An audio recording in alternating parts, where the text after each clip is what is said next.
जय श्री कृष्ण, राधे राधे। मैं आपका अपना भूवर यादव। आज मैं आपको एक चीज़ बताना चाहता हूँ कि आज हमारे भूवर अखाड़े पर अजय भैया जो है मतलब कि मैगापुर की धरती से आए हुए हैं और इनका बहुत बहुत धन्यवाद जो है। और अजय भैया जो वीडियो जो है देखते थे तो इसमें बादाम रगड़ा मतलब बनाया जाता था।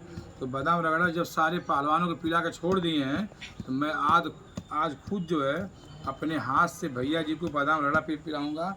और ये देखिए, बादाम में काजू और बादाम और मिश्री, जीरा, मरीच, सौंफ ये चीज़ पड़ी है।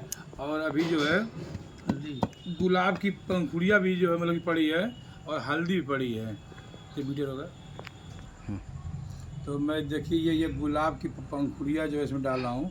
बादाम रगड़ा बनता था और आजमगढ़ ज़िले में भूवर अखाड़ा पड़ता है। आप सभी लोग वीडियो को लाइक कमेंट शेयर करें।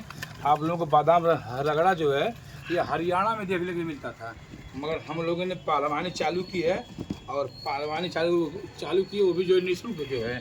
अब हमारे अजय भैया बोलेंगे जो है। और भैया बोलिए। नमस्कार, जय श्री कृष्ण, राधे राधे। मैं आज भूवर अखाड़ा पे आया, मुझे बहुत अच्छा लगा देख के। मैं लगातार वीडियो देखता था यहाँ का फेमस बादाम रगड़ा, तो मैं कहा भूवर भाई मुझको एक बार आप पिलाइए। और सभी पहलवानों को पिलाने के बाद आज खुद अपने हाथ से बादाम रगड़ा बना रहे हैं और मुझको पिलाएंगे। मैं इस रगड़े को पीने के साथ साथ मैं आप सबको ये बताना चाहता हूँ कि ये रगड़ा आपको आजमगढ़ के ज़िले में आसपास ज़िले में कहीं नहीं मिलेगा। जैसा कि भूवर भाई बता रहे थे कि हरियाणा में बनता है, ये कुश्ती जहाँ होती है। बहुत बहुत धन्यवाद।